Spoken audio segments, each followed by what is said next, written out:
ஒரு ஊரில் ஒரு ஆள் இருந்தான். அவன் ஒரு நாள் கோயிலுக்கு போனான். கடவுள்கிட்ட வேண்டிக்கிட்டான், எனக்கு ஒரு 1,00,000 ரூபா நீ கொடுத்தா நான் உன் சன்னதியில் ஒரு தேங்காய் உடைக்கிறேன் அப்படின்னு வேண்டிக்கிட்டான். கடவுள் பார்த்தார். உடனே அவன் கண் முன்னாடி தோன்றினார். இந்தா நீ கேட்ட 1,00,000 ரூபாய் அப்படின்னு சொல்லி அவன் கையில் பணத்தை கொடுத்துட்டு மறைஞ்சிட்டார். இவனால் நம்பவே முடியல. இவ்வளவு சுலபமாக கிடைக்கும்னு தெரிஞ்சிருந்தா அனாவசியமாக ஒரு தேங்காய் உடைக்கிறேன்னு வேண்டியிருக்க வேண்டியது இல்லையே அப்படின்னு நினச்சான். இருந்தாலும் வேண்டுதலை நிறைவேற்ற வேண்டியது கடமை. அதுக்காக என்ன பண்ணால், பக்கத்தில் ஒரு கடைக்கு போனான். ஒரு தேங்காயை கையில் எடுத்தான். இது என்ன விலைன்னு கேட்டான்.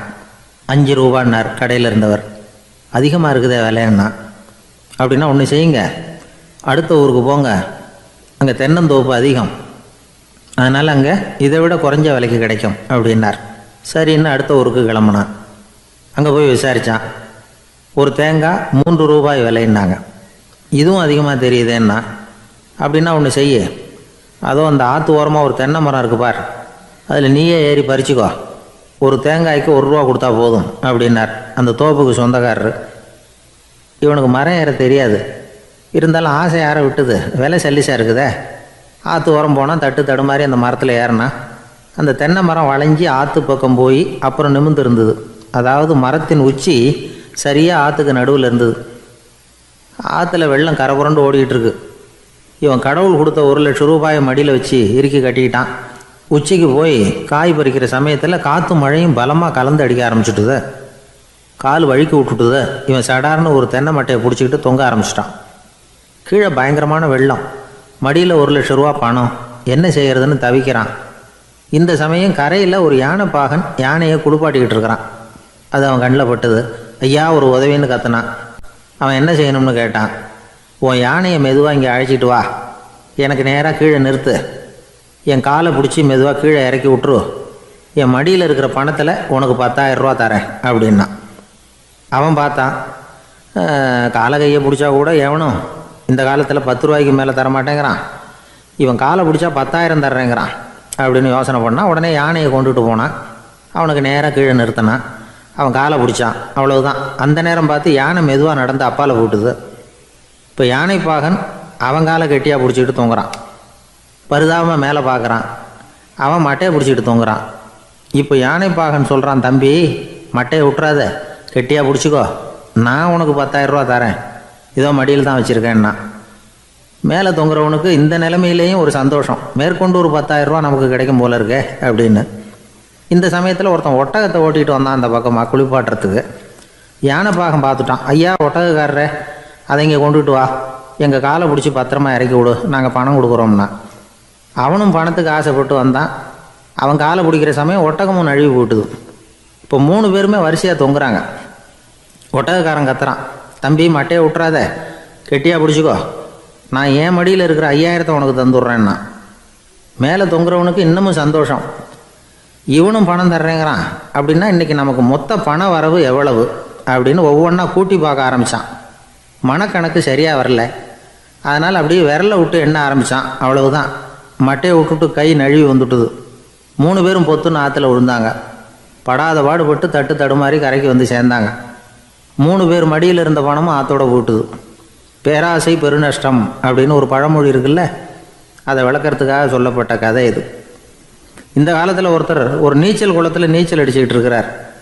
காவலுக்கு இருந்தவர் அதை கவனிச்சுட்டார். கரையிலேருந்து சத்தம் போட்டாராம், இதோ பாருங்கள், இங்கே ராத்திரி 8 மணிக்கு மேலே நீச்சல் அடிக்கிறது சட்டப்படி குற்றம், அதுக்கு அனுமதி கிடையாது, தெரியாதா உங்களுக்கு அப்படின்னாராம். இதுக்கு அவர், ஐயையோ நான் நீச்சல் அடிக்க வந்தவன் இல்லைங்க, சும்மா சுற்றி பார்க்க வந்தவன், தடுமாறி குளத்தில் விழுந்துட்டேன், நீச்சல் தெரியாது, அதனால் தத்தளிச்சுக்கிட்டு இருக்கிறேன் அப்படின்னு கத்துனாராம். கரையில் இருந்தவர் பார்த்தார். ஓ அப்படின்னா சரி, அதுக்கு ஒன்றும் தடை இல்லை அப்படின்னு சொல்லிவிட்டு அவர் பாட்டு நடந்து போயிட்டார். நம்மளை மாதிரி ஒரு ஆசாமி அவன் நம்மளை மாதிரியே கற்பனை பண்ணான்.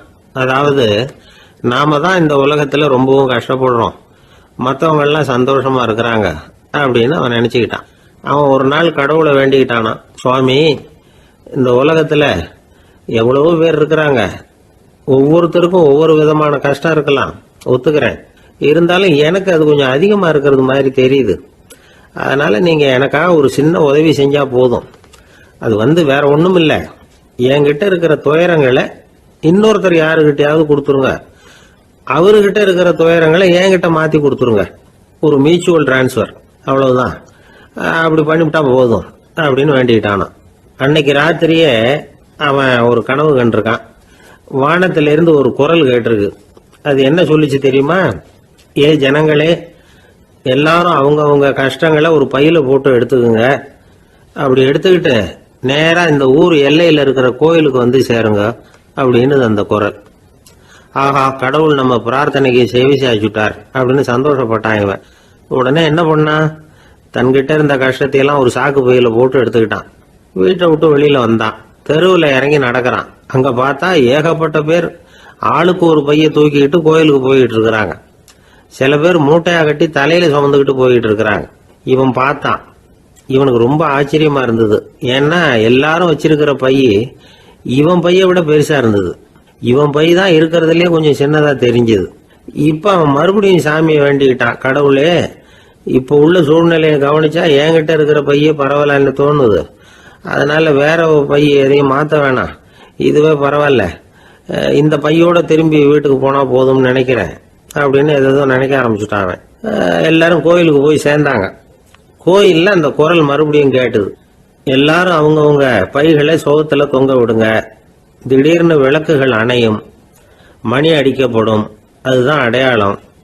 அந்த சமயத்துல இருட்டுல உங்களுக்கு வேண்டிய பைய நீங்க மாத்தி எடுத்துக்கலாம், தேர்ந்தெடுத்துக்கலாம். வெளிச்சம் இருக்கிறப்பவே உங்களுக்கு பிடிச்ச பைக்கு பக்கமா பார்த்து நீங்க நின்னுக்கலாம் அப்படின்னு சொல்லி விவரம் சொல்லிச்சான் அந்த குரல். அப்படி சொன்னதுக்கு அப்புறம் திடீர்னு விளக்கு அணைஞ்சுது, மணி அடிச்சுது. கொஞ்ச நேரம் கழிச்சு மறுபடியும் விளக்குகள்லாம் எரிஞ்சுது. இப்போ பார்த்தா எல்லாரும் அவங்கவுங்க பையையே கெட்டியா பிடிச்சிட்டு நிக்கிறாங்க. இவனும் அப்படியே நிக்கிறான். இவன் மெதுவா பக்கத்துல நிக்கிறவன்கிட்ட கேட்டானா, ஏன் நீங்க பைய கையிலேயே வச்சிருக்கிறீங்க, செவுத்துல மாட்டலையா அப்படின்னு கேட்டிருக்கான். இல்லப்பா, நீ ஏன் கையிலேயே வச்சிருக்கிறியோ அதே காரணத்துக்காக தான் நாங்களும் வச்சிருக்கிறோம். நம்ம கவலைகளை பத்தி நமக்கு ஓரளவுக்காவது தெரியும். ஆனா மற்றவங்க கவலைகள் நமக்கு பரிச்சயம் இல்லாதவை, பழக்கம் இல்லாதது. அதனால நமக்கு தெரிஞ்ச கவலைகளை சமாளிக்கிறது சுலபம். தெரியாததை சமாளிக்கணும்னா மறுபடியும் ஆரம்பத்தில இருந்து ஆரம்பிக்கணும். அதனால பழைய நண்பர்களோட வாழறது தான் மேல் அப்படின்னு ஆனான். அதுக்கப்புறம் அவன் தன்னோட பைய போதும்னு வீட்டுக்கு திரும்பி வந்துட்டானான். இது ஒரு பெரியவர் சொல்லி இருக்கிற கதை. அதனால நம்ம கிட்ட இருக்கிற கஷ்டங்கள் தான் பெருசு, அதை இன்னொருத்தங்கிட்ட கொடுத்துட்டு மாத்திக்கலாம் அப்படின்னு நினைக்கிறது தப்பு. இதே மாதிரி இன்னொரு சம்பவம். ஒரு ஊர்ல ஒரு நாள் ராத்திரி ஆகாயத்திலிருந்து கடவுள் குரல் கேட்குது. இந்த ஊர்ல இருக்கிற ஜனங்கள்லாம் கொஞ்சம் கவனிங்க, உங்களுக்கு ஒரு செய்தி.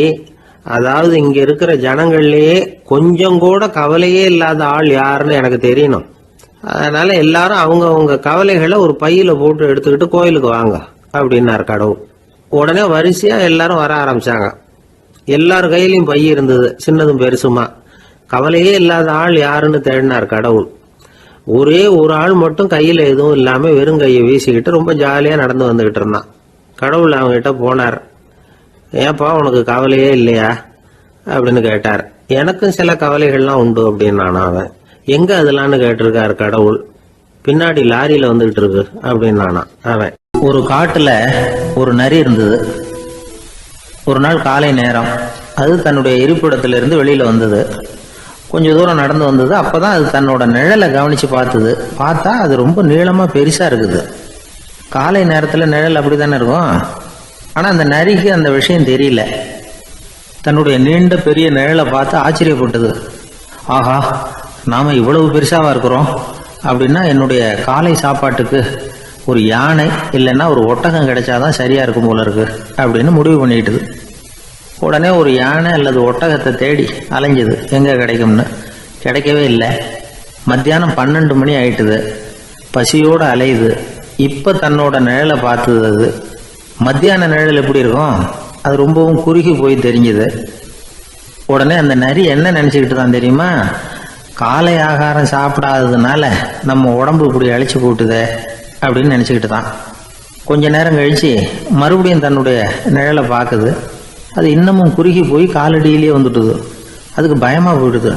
ஐயோ, இன்னும் கொஞ்ச நேரத்துல நாம இறந்துருவோம் போல இருக்க, இப்ப என்ன செய்யறது இந்த சமயத்தில் ஒரு எறும்பு கிடைச்சா கூட போதும், அதை நம்ம காலை ஆகாரமாக நினச்சி சாப்பிட்டுள்ளாமே அப்படின்னு நினச்சிதான். நம்முடைய நிழல் கூட நம்மளை மாதிரியே தான் அடிக்கடி மாறிக்கிட்டே தான் இருக்குது. அது எப்பவும் ஒரே மாதிரி இருக்கிறது இல்லை. மனிதனுக்கு ஏற்படுகிற தன்முனைப்பு இருக்கு பாருங்க, ஈகோ, அது கூட ஒரு நிழல் மாதிரி தானா. அப்படி நினைக்க ஆரம்பிச்சுட்டா அதனால ஏதும் பிரச்சனை வராதான். தன்முனைப்பை நிழல் போலவே ஏற்றுக்கொள்ளுங்கள் அப்படிங்கிறது பெரியவங்க கருத்து. ஒரு காரியத்தை வெற்றிகரமாக நல்ல விதமாக செஞ்சு முடிக்கிறோம்னு வச்சுக்கோங்க, அந்த சமயத்தில் ஒரு வித நுட்பமான தற்பெருமை நமக்குள்ள உண்டாகுது. இது இயற்கையானது, அதனால இது மேலே பற்று வைக்கக்கூடாது. அப்படி வைக்க ஆரம்பிச்சுட்டா அந்த தற்பெருமை ஒரு நிரந்தர விருந்தாளியாக நம்மகிட்ட தங்கிக்கும். நம்ம நிழல் எப்படின்னு பாருங்க, நாம நடக்கும் பொழுது நம்ம பின்னாடியே வரும். தன்முனைப்பையும் அப்படியே நினைச்சுக்குங்க. நிழல் யாருக்கும் எந்த பிரச்சனையையும் உண்டாக்குறது இல்லை. ஆனால் அந்த நிழலை கண்டே நாம் பயப்பட ஆரம்பிச்சுட்டா நாம் எதுலேயும் வெற்றி காண முடியாது. நிழலோட சண்டை போடக்கூடாது. அது மாதிரி தன்முனைப்போடவும் நாம் சண்டை போட வேண்டியதில்லை. இல்லாத ஒன்றோடு சண்டை போடுறது எப்படின்னா, அது இருட்டோட சண்டை போடுறது மாதிரி. நாம் நிழல் கிடையாது, நம்ம கிட்ட இருக்கிற தன்முனைப்பு ஒரு நிழல். நம்ம நிழலையும் நமக்கு சமமாக பார்க்குறோம் பாருங்க, அங்கே தான் சிக்கலே ஆரம்பம். இப்போ நாம் நடந்து போய்கிட்டு இருக்கிறோம், நம்ம நிழல் தரையில் விழுது. யாரோ ஒருத்தர் நம்ம நிழல் மேலே காலை வச்சு நடந்து போகிறார். உடனே அவர்கிட்ட சண்டைக்கா போகிறோம், ஏண்டா என் நிழலை மிதிச்ச அப்படின்னு. நமக்கு தெரியும் அது நிழல் தாங்கிறது. அவர் உங்கள் மேலே நடக்கலை, உங்களுடைய நிழல் மேலே தான் நடக்கிறார். அது மாதிரி உங்கள் தன்முனைப்பின் மேலே யாராவது நடந்தா உங்களை அவமானப்படுத்துறதா நினைக்கிறீங்க. காரணம், நாமளும் நம்ம தன்முனைப்பும் ஒன்றுங்கிற நினைப்பு தான் காரணம், மற்றபடி வேற ஒன்றும் கிடையாது. நம்ம நிழல் மேலே நடக்கிறவர் நம்மளை காயப்படுத்துறதில்லை. தன்முனைப்பை வேண்டாத ஒன்றாவும் பார்க்க வேண்டியதில்லை. அது இயற்கை. நிழலை உங்கள் முன்னாடி வைக்க வேணாம், அது உங்கள் பின்னாடியே இருக்கட்டும். நிழலின் நிழலாகி விடாதீர்கள், நீங்கள் நீங்களாகவே இருங்கள். இதுதான் சான்றோர் சிந்தனை. ஒரு பேருந்துல ஒரே நெரிசல். ஒருத்தர் பக்கத்தில் நின்றுகிட்டு இருந்தவர்கிட்ட ரொம்ப பணிவாக விசாரிச்சார், ஏன் சார் நீங்கள் ஏதாவது பெரிய உத்தியோகத்தில் இருக்கிறீங்களா அப்படின்னார். அப்படிலாம் ஒன்றும் இல்லைங்கன்னார் அவர். அப்படின்னா வேற ஏதாவது அரசியலில் பெரிய பதவியில் இருக்கிறீங்களா அப்படின்னு கேட்டார். அதுவும் இல்லைங்கன்னார். சரி, பணமாவது அதிகமாக வச்சுருக்கீங்களா அப்படின்னு கேட்டார். அப்படிலாம் ஒன்றும் கிடையாது சார்னார் அவர். அப்புறம் எதுக்குடா என் காலை மிதிச்சுக்கிட்டு இருக்கிற, இடரா காலை அப்படின்னாராம். இவர் ஒரு ஊரில் ஒரு ஆள் இருந்தான், தையல் கடை வச்சுருந்தான். அவங்கிட்ட ஒருத்தன் ஒரு சட்டை துணி எடுத்து கொடுத்து தைக்க சொல்லியிருந்தான். வர்ற சனிக்கிழமை வா வாங்கிட்டு போ அப்படின்னு அவன் சொல்லியிருந்தான். அதே மாதிரி இவன் வந்தான். அவன் தச்சு வச்சிருந்த சட்டையை கொடுத்தான். இவன் வாங்கி அங்கேயே போட்டு பார்த்தான். கை நீளம் ஒன்றுக்கு ஒன்று வித்தியாசமாக இருந்தது. வலது கை இடது பக்கத்தை விட நீளம் குறைச்சலாக இருந்தது. அவன் முணுமுணுக்க ஆரம்பிச்சுட்டான், என்ன இது இப்படி தைச்சுட்டியேன்னு. இதுக்கு அவன் சொன்னான், ஐயையோ இதுக்காகவா சங்கடப்படுறீங்க, வலது கையை மட்டும் கொஞ்சம் உள்ள இழுத்தாப்புல வச்சுக்கிட்டீங்கன்னா சரியா போகுது. மற்றபடி அந்த சட்டையில் உள்ள கலை அம்சத்தை கவனிங்க, எவ்வளோ அற்புதமாக தைச்சிருக்கேன் பாருங்க. ஒரு சின்ன குறைய இப்படிலாம் பொருட்படுத்த வேண்டியதில்லை. நான் சொன்னது மாதிரி கையை கொஞ்சம் உள்ள இழுத்தது மாதிரி வச்சுக்கிட்டு நடந்து போங்க, ஜோரா இருக்கும் அப்படின்னா. அவனும் யோசிச்சு பார்த்தான். சரியான யோசனையாக தான் தோணுச்சு. கொஞ்சம் முயற்சி பண்ணி வலது கையை கொஞ்சம் உள்ள இழுத்து சட்டை சரியா இருக்கிறது மாதிரி பண்ணிக்கிட்டான். இப்போ மறுபடியும் ஒரு பிரச்சனை. வலது கையை உள்ள இழுத்த மாதிரி அப்படியே வச்சுக்கிட்டதும் முதுகு பக்கம் கொஞ்சம் துணி தளர்த்தியா தொங்குறது மாதிரி தெரிஞ்சது. என்ன இது, முதுகு பக்கம் துணி குவிஞ்சுட்டுதே, தொங்குதே அப்படின்னா மறுபடியும், அடடா இதுக்காகவா கவலைப்படுறீங்க, உடம்ப அதுக்கு தகுந்த மாதிரி கொஞ்சம் வளைச்சிக்கிட்டா சரியா போடுது. இதுக்காக அந்த அழகான தையலை பிரித்து அதில் உள்ள கலை அம்சத்தை கெடுக்கிறதுக்கு என் மனசு இடம் தரல. எவ்வளவுக்கு தளர்த்தியா இருக்கோ அவ்வளவுக்கு கொஞ்சம் உடம்ப வளைச்சி அப்படி குனிஞ்சது மாதிரி போங்க போதும் அப்படின்னா. அதுவும் நல்ல யோசனையாக தான் பட்டுது இவனுக்கு. சரின்னு சொல்லிவிட்டு புறப்பட்டான். தெருவில் இறங்கினான்.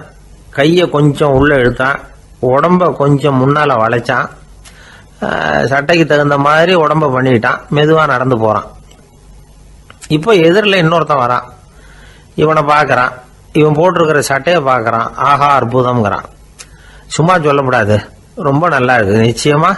இது இந்த ஊர் மேலே தெருவில் இருக்கிற ஒருத்தன் இருக்கானே, அவன் தைச்சதாக தான் இருக்கணும் அப்படின்னா. இதை கேட்டதும் அவனுக்கு ஆச்சரியம். எப்படி அவ்வளவு கரெக்டாக கண்டுபிடிச்சிங்க அப்படின்னு கேட்டிருக்கான். இதுக்கு அந்த வழிபோக்கன்னு சொன்னானா, அவன் ரொம்ப கெட்டிக்காரன். உங்களை மாதிரி உடம்பும் கையும் வளைஞ்சு போன ஒரு ஆசாமிக்கு அவனை தவிர வேற யாராலேயும் இவ்வளவு பொருத்தமான ஒரு சட்டையை தைக்க முடியாது அப்படின்னானா. பாருங்க, அவனுக்காக இவன் அனுசரிக்க போய் இவனோட நிலைமை எப்படி ஆயிடுது பாருங்க.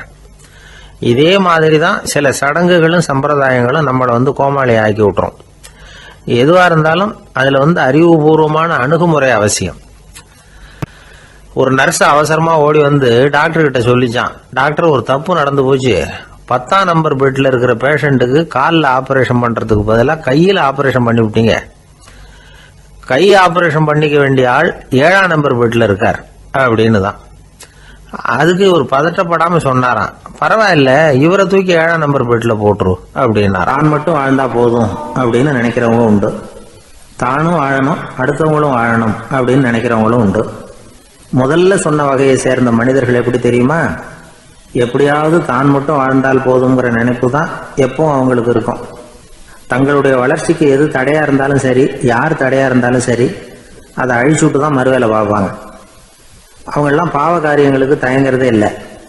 அப்படிப்பட்ட வாழ்க்கை அவங்களுக்கே இடைஞ்சல அமைஞ்சு விடுறது உண்டு. அதை விளக்கறதுக்கு ஒரு கதையும் உண்டு. ஒரு ஊர்ல அப்படிப்பட்ட ஆள் ஒருத்தன் இருந்திருக்கான். நிறைய பாவங்களை செஞ்சவன். அதன் காரணமா நரகப்படுகொழியில விழுந்துட்டான். நரகப்படுகொழிங்கிறது ஒரு பெரிய கிணறு மாதிரி. ஏற்கனவே பாவம் செஞ்சவங்க நிறைய பேர் அதில் விழுந்து கிடக்குறாங்க. உள்ள ஏகப்பட்ட சத்தம், எல்லாம் அந்த பாவாத்மாக்கள் போடுற சத்தம். இப்போ விழுந்தானே, இவனும் சத்தம் போட்டான். இவன் போடுற சத்தம் கொஞ்சம் அதிகமாக கேட்டுது. இந்த கிணத்துக்கு பக்கத்தில் புத்தர் உட்கார்ந்துருக்கிறார். அவர் காதில் இவன் போடுற சத்தம் விழுந்தது. உடனே அந்த கிணத்தடிக்கு போனார். குனிஞ்சு பார்த்தார். சாமி, என்னை காப்பாத்துங்க அப்படின்னு கத்தனா இவன். புத்தர் அவனை கொஞ்சம் கவனிச்சு பார்த்தார். மனித சமுதாயத்துக்கு அவன் என்னென்ன கெடுதல் பண்ணியிருக்கிறாங்கிற விவரம்லாம் அவர் மனக்கண்ணில் தெரிஞ்சது. அவருக்கு எல்லாம் புரிஞ்சு போச்சு. இருந்தாலும் அவனை காப்பாத்துறதுக்கு ஏதாவது வழி உண்டா அப்படின்னு யோசிச்சார். அவன் தன்னுடைய வாழ்நாளில் ஏதாவது நல்லது செஞ்சிருக்கானா அப்படின்னு பார்த்தார். ஒரே ஒரு சமயம் அவன் தன்னுடைய காலடியில மிதிபட இருந்த சிலந்தியை மிதிக்காமல் தாண்டி போயிருக்கிறான். இந்த ஒரு காரியத்துக்காக அவனை கரையேற்ற முடியுமா அப்படின்னு நினைச்சார். அவ்வளவுதான். உடனே அவர் கையில ஒரு சிலந்தி உட்கார்ந்துதான். அதுகிட்ட இருந்து நூல் இழை வெளிவர ஆரம்பிச்சது. அந்த நூல் இழை கிணற்று ஆழம் வரைக்கும் அப்படியே நீண்டுகிட்டே போச்சான். புத்தர் பார்த்தார். இந்த நூலை பிடிச்சிக்கிட்டு மேலே ஏறி வா அப்படின்னார். என்னங்க சொல்றீங்க, இந்த சிலந்தி நூல் என்ன தாங்குமான்னு கத்தனான். எல்லாம் தாங்கும், அதை பிடிச்சிக்கிட்டு ஏறி வா அப்படின்னார். சந்தேகத்தோடவே அவன் அந்த நூல் இழைய பிடிச்சி இழுத்து பார்த்தா ரொம்ப வலுவா இருந்தது. அவனுக்கு ஆச்சரியம். அதை பிடிச்சிக்கிட்டே மெதுவா மேலே ஏறி வர ஆரம்பிச்சுட்டான். பாதி தூரம் ஏறி வந்திருப்பான். அப்போ அவன் காலுக்கு கீழே ஏதோ சத்தம். என்னன்னு குனிஞ்சு பார்க்கறான். கீழே கிடந்தவங்க சில பேரும் அந்த நூலை பிடிச்சி மேலே வந்துகிட்டு இருக்கிறாங்க. இவனுக்கு கோபம் வந்துட்டுது. தன்னுடைய இடுப்புல வச்சிருந்த கத்தியை எடுத்து தன்னுடைய காலுக்கு கீழே நூல் இழையை அப்படியே வெட்டி விட்டுட்டான். இனிமே நாம மட்டும்தான் மேலே ஏறி வந்துடணும் அப்படின்னு நினைச்சுக்கிட்டான். ஆனா நடந்தது என்ன தெரியுமா? மொத்த நூல் இழையும் அப்படியே அருந்து கீழே விழுந்துட்டுது. அவனும் பொத்துன்னு கீழே விழுந்துட்டான். மறுபடியும் கத்த ஆரம்பிச்சுட்டான். ஏற்கனவே அவன் செஞ்சிருந்த ஒரு சிறு கருணை அந்த நூல் இழைக்கு உறுதியை கொடுத்தது. இப்போ அவன் செஞ்ச பாவம் அந்த நூல் இழைய வலுவிழக்க செஞ்சுட்டுது. அடுத்தவங்களும் வாழணுங்கிற எண்ணம் அவனுக்கு இருந்திருந்தா இப்போ அவனும் கரையேறி வந்திருப்பான், மற்றவங்களும் சௌக்கியமா வந்து சேர்ந்திருப்பாங்க. அதனால நாமும் வாழணும், அடுத்தவங்களும் வாழணும் அப்படின்னு நினைக்கிறவன் வாழ்க்கையில சீக்கிரம் முன்னுக்கு வந்துடுவான். ஒருத்தன் ஒரு டாக்டர் கிட்ட போனான். மருந்து வாங்கினான். வாங்கி கொண்டாந்து பேசாம வச்சுட்டான், சாப்பிடல. அப்புறம் எதுக்காகப்பா போய் அவர்கிட்ட மருந்து வாங்கினேன் அப்படின்னு கேட்டாங்க. டாக்டர் வாழணும் இல்லையா, அதனாலதான் அப்படின்னா. அவர் கொடுத்த மருந்தை நீ ஏன் சாப்பிடல அப்புறம் அப்படின்னு கேட்டாங்க. நான் வாழணும் இல்லையா, அதுக்காக தான் அப்படின்னா. அசோக மன்னர் வந்துகிட்டு இருக்கார். அவருடைய ஆலோசகர்கள் எல்லாம் பக்கத்துல வந்துகிட்டு இருக்கிறாங்க. அந்த சமயத்துல எதிரில் ஒரு புத்த பிக்ஷு வர்றார். அசோகர் பார்க்கிறார். ஓடி போய் அவர் காலில் விழுந்து வணங்குறார். அசோக மன்னரின் தலை அந்த புத்த துறவியின் பாதத்துல பட்டுக்கிட்டு இருக்கு. பக்கத்துல நின்றுகிட்டு இருந்த அமைச்சருக்கு இது ரொம்ப சங்கடமா போச்சு. ரொம்ப வருத்தப்பட்டார். நம்ம அசோக சக்கரவர்த்தி எப்பேற்பட்டவர், அவரோட தலை ஒரு சன்னியாசியின் பாதத்துல படுறதா அப்படின்னு நினைச்சு ரொம்ப கவலைப்பட்டார். அரண்மனைக்கு திரும்பினதும் அமைச்சர் மெதுவா ஆரம்பிச்சார். அரசே, எனக்கு ரொம்ப வருத்தமா இருக்குது அப்படின்னார். எதுக்குன்னார் மன்னர். அசோக சக்கரவர்த்தியின் தலை, அதாவது அந்த சிரம், ரொம்ப மதிப்புமிக்க ஒன்று. அது ஒரு சன்னியாசியின் காலில் படலாமா அப்படின்னார். அசோகர் பதில் சொல்லல, சிரிச்சார், போயிட்டார். அதுக்கப்புறம் ஒரு சரியான சந்தர்ப்பத்துக்காக காத்துக்கிட்டு இருந்தார். ஒரு நாள் அமைச்சரை கூப்பிட்டார். எனக்கு 3 தலைகள் வேணும் அப்படின்னார். சொல்லுங்க, கொண்டுகிட்டு வரேன் அப்படின்னார் அமைச்சர். அசோகர் சொன்னார், முதல்ல எனக்கு தேவையானது ஒரு ஆட்டின் தலை, 2வது ஒரு புலியின் தலை, 3வது ஒரு மனிதனின் தலை. இதுதான் அசோகர் கேட்டது. எங்க இருந்தாலும் கொண்டு வாங்கன்னார். அமைச்சர் புறப்பட்டார். ஆட்டுத்தலை, புலித்தலை கிடைச்சிட்டுது. அப்புறமா ஒரு சுடுகாட்டுக்கு போய் ஒரு மனித தலையும் சேகரம் பண்ணிட்டு ராஜா கிட்ட வந்துட்டார். அரசே, உங்கள் ஆணைப்படி 3 தலைகளையும் கொண்டு வந்திருக்கிறேன்னார். அசோகர் பார்த்தார். ரொம்ப நல்லது, இப்ப இது 3ஐயும் எடுத்துக்கிட்டு போய் சந்தையில வித்துட்டு வாங்க அப்படின்னார். அமைச்சர் அதுகளை எடுத்துக்கிட்டு சந்தைக்கு போனார். முதல்ல ஆட்டுத்தலை நல்ல விலைக்கு வித்து போச்சு. நல்ல விலை கொடுத்து வாங்கிட்டு போட்டாங்க. அடுத்தபடியா புலி தலைய ஒருத்தர் வாங்கிட்டார். அதை பாடம் பண்ணி வீட்டில் மாட்டி வைக்கலாமே அப்படின்னு நினைச்சு அதையும் வாங்கிட்டு போட்டார். மனித தலையை மட்டும் வாங்கறதுக்கு யாரும் முன் வரல. எல்லாரும் அதை பார்த்துட்டு விலைக்கு போக ஆரம்பிச்சாங்க. அமைச்சர் திரும்பி வந்தார். அரசே, இந்த தலையை மட்டும் யாரும் வாங்க மாட்டேங்கிறாங்க அப்படின்னார். சரி, பரவாயில்ல, இதை இலவசமாவே எனாமாவே யாருக்கிட்டையாவது கொடுத்துட்டு வந்துருங்க அப்படின்னார். அமைச்சர் மறுபடியும் சந்தைக்கு போனார். இதை இலவசமா தரேன், இதை வாங்கிக்கோங்க அப்படின்னார். அப்பவும் அதை யாரும் வாங்கிக்கிறதுக்கு தயாரா இல்லை. மறுபடியும் திரும்பி மன்னர்கிட்ட விவரத்தை சொன்னார். இப்போ மன்னர் சொல்றார், அமைச்சரே, உயிர் இருக்கிற வரைக்கும் தான் இந்த தலைக்கு மதிப்பு. ஜீவன் போனதுக்கு அப்புறம் அதோட மதிப்பும் போயிடுது. அதனால மதிப்பு இருக்கும் பொழுதே பெரியவர்கள் பாதம் பணிந்து அந்த புனிதத்தை பெற்றுக்கொள்ளணும் அப்படின்னார். பணிவுங்கிறது வேற, அடிமைத்தனம்ங்கிறது வேற. பெரியவர்களை பணிவது நமக்கு பெருமை தரக்கூடிய விஷயம். இதை மனசுல வச்சுக்கிட்டு எப்போ காலில் விழணும், எப்போ காலில் விழக்கூடாது அப்படிங்கிறத முடிவு பண்ணிக்கணும். ஒரு சாதாரண ஆள் நடந்து வந்துகிட்டு இருந்தார். எதிரில் வந்த ஒரு பெரிய மனுஷன் ஓடி போய் அவர் காலில் விழுந்து தன்னுடைய தலையை அவர் பாதத்தில் கொண்டு போய் வச்சார். கொஞ்ச நேரம் கழிச்சு எழுந்திரிச்சு வந்துட்டார். வந்த பிறகு இவரை கேட்டேன், ஏன் திடீர்னு ஓடி போய் அந்த ஆளு காலில் விழுந்தீங்க அப்படின்னு. அவர் போட்டிருக்கிறது என்னோட காணாம போன செருப்பான்னு கண்டுபிடிக்கிறதுக்காக அப்படி விழுந்தேன் அப்படின்னார். அவர் ஒரு பெரிய குடும்பத்துல பிறந்தவர். இருக்கிற சொத்துக்கள் எல்லாத்தையும் வாரி வழங்கி விட்டு காட்டுக்கு புறப்பட்டார் தவம் செய்யறதுக்காக. இருந்தது ஊராவும் கொடுத்துட்டார். இனிமே எதுவுமே இல்லை கொடுக்கறதுக்கு. அப்போ கடைசியா ஒருத்தன் கையை நீட்டினானா, ஐயா ஏதாவது கொடுங்கன்னு இருக்கான். அவர் பார்த்தார், கட்டி இருக்கிற வேட்டியை தவிர வேற எதுவுமே இல்லை. 8 முழம் பட்டு வேட்டி ஜரிகை கரையோடு இருக்குது. கடைசியாக அதை தான் எடுத்துக்கிட்டு அவர் புறப்பட்டுருக்கார். அவர் பார்த்தார், எதிரில் அவன் பரிதாபமாக நின்றுக்கிட்டு இருக்கிறான். அந்த 8 முழ வேட்டியை 2ஆ கிழிச்சார். 4 முழத்தை அவங்ககிட்ட கொடுத்தாரு. மீதி 4 முழத்தை தன்னுடைய இடுப்பில் கட்டிட்டு அவர் காட்டுக்கு போயிட்டார். இவன் என்ன பண்ணான் தெரியுமா? கையில் கிடைச்ச 4 முழத்தை எடுத்துக்கிட்டு கடை வீதிக்கு போனான். பழைய பட்டு வேட்டி ஜருகை இதெல்லாம் விலைக்கு வாங்குற வணிகர் ஒருத்தர் இருக்கார். அவர்கிட்ட போனான். இதை விலைக்கு எடுத்துக்கிறீங்களா அப்படின்னு கேட்டிருக்கான். அவர் வாங்கி பார்த்துருக்கார். ஆஹா, இது ரொம்ப அருமையான வேட்டி, விலை உயர்ந்த ஜருகை, இது ஏது உனக்கு அப்படின்னு கேட்டாரான். அவன் நடந்தது சொல்லியிருக்கான். அப்படின்னா ஒன்று செய்ய, இந்த வேட்டியோட இன்னொரு பாதியையும் மெதுவாக வாங்கிட்டு வந்துரு, உனக்கு நிறைய பணம் தர்றேன் அப்படின்னாரான் அந்த வணிகர். இவன் கொஞ்சம் யோசனை பண்ணி பார்த்தான். கொஞ்சம் இருங்கத்தை வந்துடுறேன் அப்படின்னு சொல்லிவிட்டு நேராக காட்டுக்கு போனான். அவர் எங்கே இருக்காருன்னு தேடி கண்டுபிடிச்சான். அவர் ஒரு இடத்துல தவக்கோலத்தில் இருக்கிறார். கட்டியிருந்த இடவேட்டியும் அவர் அறியாமல் நழுவி கீழே விழுந்து கிடக்குது. இவனுக்கு ரொம்ப வசதியாக போச்சு. அவரை கேட்க வேண்டிய அவசியமே இல்லை. மெதுவாக சத்தம் போடாமல் அடி மேலே அடி வச்சு நெருங்கினான். அவர் கண்ணை மூடிக்கிட்டு அவர் பாட்டு நின்றுட்டு இருக்கிறார். இவன் மெதுவாக போய் கீழே கிடந்த அந்த துணியை எடுத்துக்கிட்டு சத்தம் போடாமல் திரும்பி நடந்தான். ஒரு 2-3 அடி எடுத்து வச்சிருப்பான். அப்படி ஓட ஆரம்பிக்கிற சமயத்தில் அவன் காலில் கீழே கிடந்த முள்ளு ஒன்று நறுக்குன்னு தச்சு விட்டுது. வலி தாங்க முடியாமல் அம்மான்னு கத்திருக்கான். இந்த சத்தத்தினால கண்ணை மூடி நின்றுகிட்டு இருந்த அவரோட தவம் கலைஞ்சது. மெல்ல கண்ணை திறந்து பார்க்குறார்.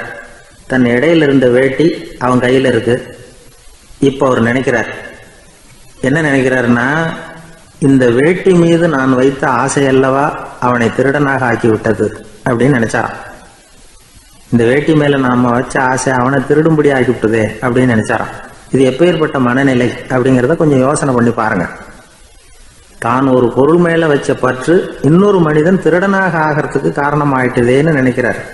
அப்படி நினைச்ச அந்த பெரியவர் யார் தெரியுமா? அவர் தான் மகாவீரர். இழந்துட்டேங்கிறிய, நீ என்னத்தை கொண்டுகிட்டு வந்த எங்க இழந்துடுறதுக்கு? நீ என்னத்தை உண்டாக்குன இது அழிஞ்சுட்டுதுன்னு சொல்றதுக்கு? இதுதான் அவருடைய சிந்தனை. இன்றைக்கு நம்ம சிந்தனையெல்லாம் வேற மாதிரி இருக்குது. ஒருத்தன் நடுத்தருவில் உட்காந்து அழுதுகிட்டு இருந்தான்.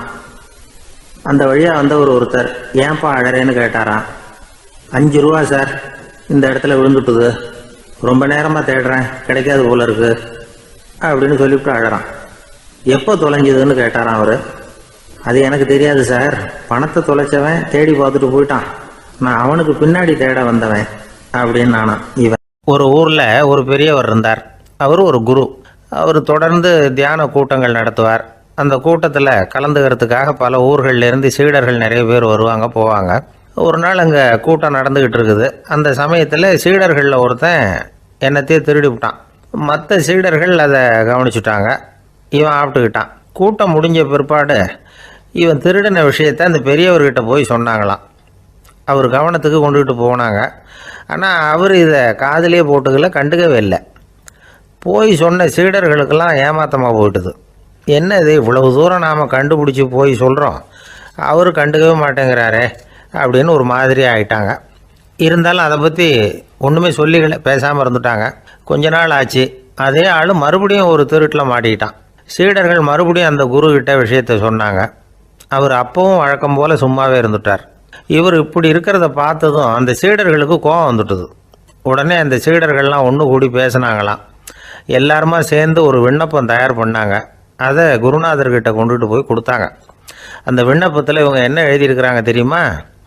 குருநாதர் அவர்களே, உடனே திருடனவன் மீது சட்ட நடவடிக்கை எடுக்கணும். நீங்கள் அப்படி அவனை இங்கே சேர்க்கக்கூடாது. நீங்கள் சேர்த்திங்கன்னா நாங்கள் இங்கே இருக்கிறத பற்றி யோசிக்க ஆரம்பிச்சிருவோம். அவனை இந்த மடத்தை விட்டே துரத்தி பண்ணணும். நீங்கள் அவனை வெளியில் அனுப்புங்க, இல்லைன்னா நாங்கள் அத்தனை பேரும் வெளியில் போயிடுறோம். இப்படி தான் அந்த விண்ணப்பத்தில் எழுதியிருக்கிறாங்க. குரு அந்த விண்ணப்பத்தை வாங்கி படித்து பார்த்தார். அதுக்கப்புறம் அதை எழுதின அத்தனை பேரையும் கூப்பிட்டாரு. எல்லாரும் இப்படி வாங்கன்னாரு. வந்தாங்க. இப்படி என் எதிரில் உட்காருங்கன்னார். உட்காந்தாங்க. அப்புறம் சொன்னார், இதை பாருப்பா, நீங்கள் எல்லாரும் புத்திசாலிகள். உங்களுக்கு எது நல்லது எது கெட்டதுங்கிறது நல்லா தெரியும். நீங்கள் மேற்கொண்டு ஏதாவது படிக்கணும்னு நினச்சா வேறு எங்கே வேணும்னாலும் போகலாம், அதுக்கு நான் தடை சொல்ல மாட்டேன். ஆனால் உங்களால் குற்றம் சாட்டப்பட்ட அவன் இருக்கானே, அவன் எப்படின்னா அவனுக்கு எது நல்லது எது கெட்டதுங்கிறதெல்லாம் தெரியாது. அதனால தான் திருடுறான். நீங்கள் சொல்கிறது மாதிரி அவனை அடித்து துரத்தி விடுறோம்னு வச்சுக்கோங்க, அவனுக்கு எப்படி நல்லது கெட்டது தெரியும்? அவனுக்கு அதை யார் சொல்லி கொடுக்குறது? அதனால் இங்கேயே இருக்கட்டும், அதுதான் சரி. இதுக்காக நீங்கள் எல்லாரும் என்னை விட்டுட்டு போனாலும் சரி, அவனை நான் விரட்ட மாட்டேன் அப்படின்னு விட்டாரான். இவ்வளவையும் திருடனை அந்த சீடன் கேட்டுக்கிட்டே இருந்திருக்கான். அவன் கண்களில் கண்ணீர். அப்படியே எழுந்திரிச்சு வந்தான். குரு காலில் விழுந்தான். அவன் கண்ணீரில் அவனது தீமை கழுவப்பட்டது அப்படிம்பாங்க. அதாவது சீடர்களுக்கு அந்த குருவோட பெருமை அப்போ தான் புரிஞ்சுதான். ஒரு நல்ல ஆசிரியர் இருக்காருன்னு வச்சுங்க, நல்லா படிக்கிற பையனுக்கு தான் பாடம் சொல்லி கொடுப்பேன்னா அது என்ன பெரிய விஷயமா? மோசமாக படிக்கிறவனையும் மாற்றி காட்டுறேங்கிறது தான் பெருமை. இந்த காலத்து குரு ஒருத்தர் ஒரு ஆசிரமம் வச்சு நடத்திட்டு வந்தார். நிறைய பேர் தினம் வருவாங்க போவாங்க. ஒரு நாள் ஒருத்தன் வந்தான். அந்த குரு முன்னாடி போய் நின்னான். ஐயா, என்ன உங்கள் சீடனாக ஏற்றுக்கணும்னா. அந்த குரு நிமிர்ந்து பார்த்தார். உன்னுடைய நோக்கம் என்னன்னு கேட்டார். ஐயா, உங்ககிட்ட கொஞ்ச நாள் இருந்தேன்னா நல்ல பழக்க வழக்கங்களை கற்றுக்கலாம், அதுக்கப்புறம் வெளியில் போய் ஒரு நல்ல தொழில் தொடங்கி வாழ்க்கையில் முன்னுக்கு வரணுங்கிறது தான் என்னோட நோக்கம் அப்படின்னா. நீ சொல்கிறது சரி, ஆனால் உன்னால் இங்கே நல்ல பழக்க வழக்கங்களை கற்றுக்க முடியலேன்னு வச்சுக்கோ, அப்போ என்ன பண்ணுவேன் அப்படின்னு கேட்டார் அவர். அப்படி ஆச்சுன்னா என்ன, உங்களை மாதிரியே ஒரு ஆசிரமம் ஆரம்பித்து அதுக்கு குருவாக இருந்துட்டு போகிறேன் அப்படின்னு நானும். ஒரு ஊரில் ஒருத்தர் இருந்தார். ரொம்ப நல்லவர். யாருக்காவது ஏதாவது கொடுத்துக்கிட்டே இருப்பார். கொடையாளி. தினமும் யாராவது ஒருத்தருக்கு ஏதாவது கொடுக்கலன்னா அவருக்கு தூக்கம் வராது. அப்படி ஒரு பழக்கம். அது மட்டும் இல்லை, அவர் கொடுக்கறது அடுத்தவங்களுக்கு தெரியாது. அவ்வளவு ரகசியமாக அதை கொடுப்பார். வலது கை கொடுக்கறது இடது கைக்கு தெரியக்கூடாதுன்னு சொல்லுவாங்கள்ல, அது மாதிரி அவர். ஒரு நாள் ராத்திரி அவர் ஏற்கனவே தயாராக கட்டி வச்சிருந்த பணம் முடிச்ச கையில் எடுத்துக்கிட்டு வீட்டை விட்டு வெளியில் வந்தார். தெருவில் இறங்கி நடந்தார். இன்னைக்கு யாருக்கு தர்மம் செய்யறது அப்படின்னு யோசனை பண்ணிட்டு இருட்டில் நடந்து வந்துகிட்டு இருக்கிறார். யாரோ ஒருத்தர் எதிரில் வர்றது மாதிரி தெரிஞ்சுது. உடனே அவர் கிட்ட போனார். தன்கிட்ட இருந்த பணம் முடிச்சு அவசரமாக அவர் கையில் திணிச்சுட்டு திரும்பி வந்துட்டார். அப்பாடா, ஒரு வழியாக யாருக்கும் தெரியாமல் இன்னைக்கு தர்மம் பண்ணியாச்சு அப்படிங்கிற மகிழ்ச்சி, மன நிறைவு அவர் முகத்தில். நிம்மதியாக தூங்கினார். அப்புறம் எழுந்திரிச்சார்.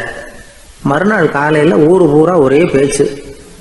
என்ன பேச்சுன்னா, நேற்று ராத்திரி ஒரு திருடன் கையில் யாரோ பணத்தை கொடுத்துட்டு போயிருக்கிறாங்க அப்படின்னு எல்லாரும் பேசிக்கிட்டு இருக்கிறாங்க. இதை கேள்விப்பட்டதும் அந்த பெரியவருக்கு ரொம்ப வருத்தமாக போச்சு. அடடா, போயும் ஒரு திருடனுக்காக உதவி பண்ணியிருக்கிறோம், பிரயோஜனம் இல்லாமல் போட்டுதே அப்படின்னு நினச்சார். சரி, இன்னைக்கும் யாருக்காவது உதவி பண்ணணும் அப்படின்னு முடிவு பண்ணினார். ராத்திரி நேரம் வந்தது. இவர் வழக்கம் போல் தெருவில் இறங்கி நடந்தார். கையில் பணம் முடிச்சு. எதிரில் ஒரு பெண் உருவம் மங்கலா தெரிஞ்சது. இவர் உடனே அந்த பெண்கிட்ட பணத்தை கொடுத்துட்டு திருப்தியாக திரும்பி வந்துட்டார். மறுநாள் காலையில் ஊர் பூரா என்ன பேசிக்கிட்டாங்க தெரியுமா? நேற்று ராத்திரி நெறி தவறி நடக்கிற ஒரு பெண்ணின் கையில் யாரோ பணத்தை வச்சுட்டு போயிருக்கிறாங்க அப்படின்னு எல்லாரும் பேசிக்கிறாங்க.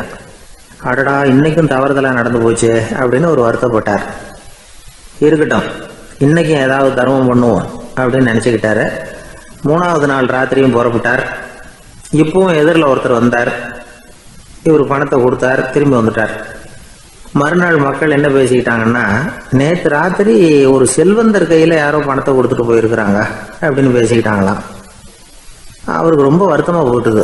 என்ன இது, தினம் இப்படி ஆகிக்கிட்டு இருக்குதே அப்படின்னு நினச்சிக்கிட்டே படுத்து தூங்கினார். அன்னைக்கு ராத்திரி ஒரு கனவு. அந்த கனவுல இறைவன் வந்து சொன்னாராம், இதை பாருப்பா, நீ கொடுத்த தர்மம் வீணா போயிடல. உன்கிட்ட பணம் வாங்கின அந்த திருடன் திருந்திட்டான், அந்த பொண்ணும் திருந்திட்டா, அந்த செல்வந்தனும் கொடையாளி ஆயிட்டான், எல்லாருக்கும் உதவி பண்ண ஆரம்பிச்சுட்டான் அப்படின்னு சொன்னாராம். இந்த கதையை சொன்னவர் யாருன்னா நபிகள் நாயகம். இதில் உள்ள கருத்து என்னன்னா, நல்ல மனசோட தர்மம் பண்ணுனா அது வீணா போறதில்லை. இன்னொரு கருத்து, தர்மம் வந்து தன்னை மட்டுமல்ல அடுத்தவங்களையும் தீமையிலிருந்து காப்பாற்றும். இதுதான் நாம புரிஞ்சிக்க வேண்டியது. இந்த காலத்திலையும் இது மாதிரி சில சம்பவங்கள் நடக்கிறது உண்டு. ஒரு பெரியவர் இருட்டில் நடந்து வந்துகிட்டு இருந்தாரு. எதிரில் வந்த ஒருத்தன் வலுக்கட்டாயமாக இவர் கையை பிடிச்சி ஒரு பண முடிப்பை கொடுத்து வச்சுக்க சொல்லிவிட்டு விலகி போயிட்டான். பெரியவருக்கு ஆச்சரியம். இந்த காலத்திலையும் இப்படி வலது கை கொடுக்கறது இடது கைக்கு தெரியக்கூடாதுன்னு நினைக்கிற கொடையாளிகள் உண்டு போல இருக்கு அப்படின்னு யோசனை பண்ணிக்கிட்டே நடந்தார். கொஞ்சம் தூரம் போயிருப்பாரு. அதுக்குள்ள அதே ஆள் திரும்பி வந்தான். கொடுத்த பண முடிப்பை திருப்பி கொடுங்க அப்படின்னு கேட்டு வாங்கிட்டான். இவருக்கு ஒன்றும் புரியல. ஏன் இப்படி பண்ணுறேன்னார்.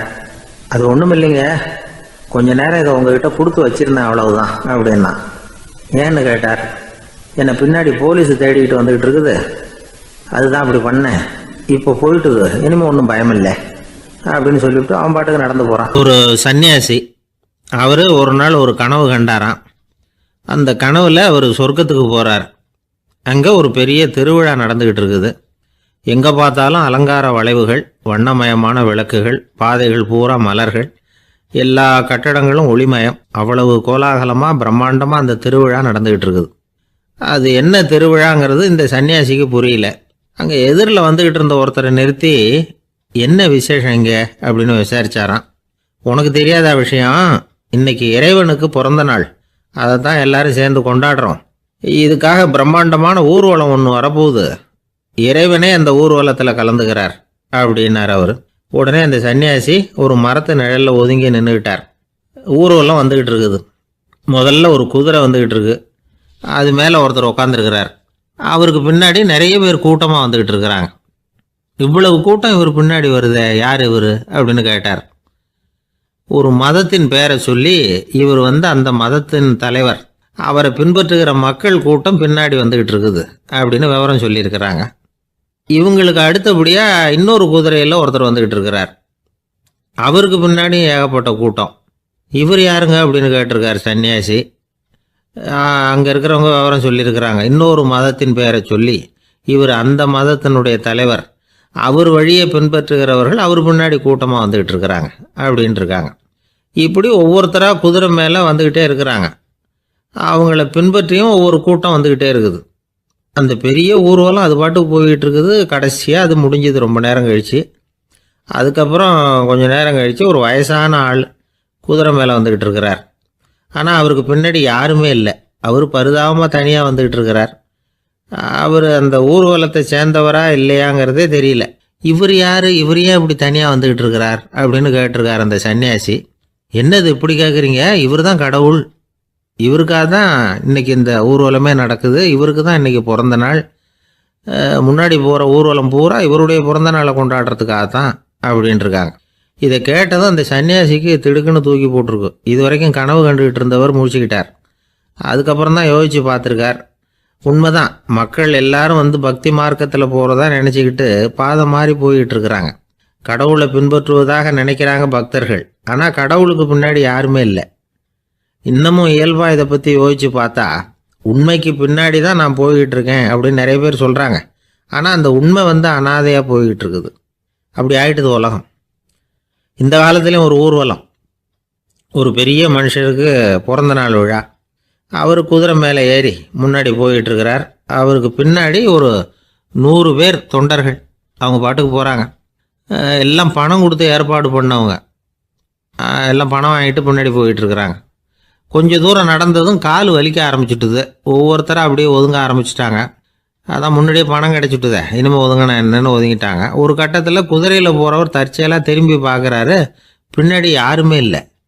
எல்லோரும் ஓடி போயிட்டாங்க. ஒரே ஒரு ஆள் மட்டும் ரொம்ப விசுவாசமாக பின்னாடி நடந்து வந்துக்கிட்டு இருந்தான். ஏன்ப்பா நீ மட்டும் வந்துக்கிட்டு இருக்கிறியே, நீ வீட்டுக்கு போகலையான்னு கேட்டிருக்காரு அவர். நீங்கள் அந்த குதிரையையும் அதுக்குள்ளே வாடகை பணத்தையும் கொடுத்துட்டீங்கன்னா நானும் போயிடுவேன் அப்படின்னு நானும். இந்த ஆள் ஒரு ஆள் இருந்தார். அவர் தன்னை ஒரு குருன்னு சொல்லிக்கிட்டார். மௌன குரு, வாயே திறக்கிறதில்ல. அவருக்கு 2 சீடர்கள் உண்டு. இவங்க தான் வர்றவங்க கிட்ட பேசுவாங்க, விளக்கம் கொடுப்பாங்க. ஒரு நாள் இந்த சீடர்கள் 2 பேரும் எங்கேயோ வெளியில் போயிட்டாங்க. அந்த நேரம் பார்த்து ஒருத்தர் அங்கே வந்தார். குருக்கிட்ட போனார். குருவே, புத்தர்னா என்னன்னு கேட்டார். குருவுக்கு ஒன்றும் புரியல. அவர் உண்மையான குருவாக இருந்தாவில் புரியும். அவர் திருன்னு முழிக்க ஆரம்பிச்சிட்டார். இந்த நேரம் பார்த்து இந்த சீடர்கள் எங்கேயோ போயிட்டாங்களே, என்ன பண்ணுறது, உதவிக்கு யாராவது கிடைக்க மாட்டாங்களா அப்படின்னு அப்படியே சுற்றி பார்க்குறார். அங்கங்கே பார்க்குறார். வந்தவர் இதை கவனித்தார். ஏதோ புரிஞ்சுக்கிட்ட ஒரு மாதிரி அடுத்த கேள்வி கேட்டார். தர்மம்னா என்ன சுவாமின்னார். குருவுக்கு ரொம்ப சங்கடமாக போச்சு. நம்ம நிலைமை இப்படி ஆகிட்டுதே, இக்கட்டில் மாட்டிக்கிட்டோமே அப்படின்னு நினச்சபடியே விட்டத்தை பார்த்தார். அப்புறம் குனிஞ்சு தரையை பார்த்தார். அப்படியே உட்காந்துக்கிட்டார். வந்தவர் உடனே அடுத்த கேள்விக்கு போயிட்டார். தியானம்னா என்ன சுவாமின்னார். பாவம் என்ன பண்ணுவார் அந்த குரு, பேசாமல் கண்ணை கெட்டியாக மூடிக்கிட்டார். இது ஏதடா வம்பா போச்சுன்னு. இவர் இப்படி பண்ணால் கூட வந்தவர் சளைக்கலை. இன்னொரு கேள்வியும் கேட்டார். ஆசீர்வாதம்னா என்ன அப்படின்னார். இவர் பார்த்தார். இப்படியே போனால் இவர் வந்து கேள்வி கேட்குறத நிறுத்த மாட்டார் அப்படின்னு நினச்சிக்கிட்டு எனக்கு ஒன்றுமே தெரியாதுங்கிற பாவனையில் 2 கையையும் விரித்து காட்டினார். வந்தவர் முகத்தில் மகிழ்ச்சி, மன நிறைவு, ஏதோ எல்லாம் புரிஞ்சுக்கிட்ட ஒரு மாதிரி அங்கேருந்து புறப்பட்டு போனார். வழியில் அந்த குருவோட சீடர்கள் 2 பேரையும் சந்தித்தார். உங்கள் குருவை தான் பார்த்துட்டு வரேன்னார் இவர். என்ன நடந்ததுன்னு கேட்டாங்க. இவர் வரமாக சொல்கிறார். உங்கள் குரு எவ்வளவு பெரிய ஞானி தெரியுமா? புத்தர்னா என்னன்னு கேட்டேன். அதுக்கு அவர் அப்படியும் இப்படியும் பார்த்தார். அதுக்கு என்ன அர்த்தம் தெரியுமா? மக்கள் புத்தரை வந்து அங்கேயும் இங்கேயும் தேடுறாங்க. உண்மையில் அவர் அங்கேயும் இங்கேயும் தேடி கண்டுபிடிக்க முடியாது அப்படிங்கிறத அவர் செய்கை மூலம் உணர்த்தினார். அதுக்கப்புறம் தர்மம்னா என்னன்னு கேட்டேன். அவர் மேலேயும் கீழையும் பார்த்து தர்மம் சமமானது, அதில் உயர்வு தாழ்வு இல்லைங்கிறத உணர்த்தினார். அதுக்கப்புறம் தியானம்னா என்னன்னு கேட்டேன். கண்ணை மூடிக்கிட்டார். கண்ணை மூடி காணுகிற அற்புதம் அது அப்படிங்கிறத புரிஞ்சுக்கிட்டேன். கடைசியாக ஆசீர்வதிக்கப்படுறது பற்றி கேட்டேன். கைகளை நீட்டி உதவுறது தான் அது அப்படிங்கிறத தன்னுடைய இருகை விரித்து உணர்த்தினார். எவ்வளோ பெரிய மகான் அவர் அப்படின்னு சொல்லிவிட்டு அவர் பாட்டு போயிட்டார். சீடர்கள் அதுக்கப்புறம் மெதுவாக குருக்கிட்ட வந்து சேர்ந்தாங்க. அவங்கள பார்த்ததும் குருவுக்கு கோபம் வந்துட்டுது. அடே பாவிகளா, எங்கடா போய் தொலைஞ்சிங்க? நான் ஒரு ஆளுகிட்ட மாட்டிக்கிட்டு என்ன பாடுபட்டிருக்கேன் தெரியுமான்னார். இது மாதிரி தான் நாம் சாதாரண மனிதர்களின் புற வேடங்களிலேயே மயங்கி போயிடுறோம். அவங்க பேச்சு, செய்கை, பார்வை இதிலெல்லாம் ஏதோ பெரிய தத்துவம் இருக்கிறதாக நினச்சிக்கிறோம். உண்மையிலேயே அந்த தத்துவங்கள் யாருக்கு சொந்தம்? அவங்களுக்கு இல்லை, நமக்கு தான் சொந்தம். நாம் தானே அதை கற்பிச்சுக்கிட்டோம். நாம் அடையாளம் கண்டுக்கிறது இல்லை, நாம் யாருங்கிறது நமக்கு புரியறதில்ல. அதுதான் இன்றைக்கி நடக்கிறது. அதனால தான் அடுத்தவங்களை தேடி ஓடிக்கிட்டு இருக்கிறோம். சில வீடுகளில் கூட இது மாதிரி சைகைகள் உண்டு. சில குடும்ப தலைவர்கள் தினமும் காலையில் கண்ணை கெட்டியாக மூடிக்கிட்டு கை ரெண்டையும் சுத்தமாக விரித்து வச்சுக்கிட்டே உட்காந்து தியானம் பண்ணுறது வழக்கம். எதுக்காக அப்படி பண்ணுறீங்கன்னு ஒருத்தரை பார்த்து கேட்டேன். இந்த மாதம் வாங்கின சம்பளம் பூரா தீர்ந்து போச்சு, இனிமேல் என் கையில் சுத்தமாக ஒன்றும் இல்லை, புதுசாக எதுவும் செலவு வச்சுடாதே அப்படிங்கிறத அப்படி உள்ளங்கை ரெண்டையும் விரித்து காட்டி அவங்களுக்கு உணர்த்துறேன் அப்படின்னா.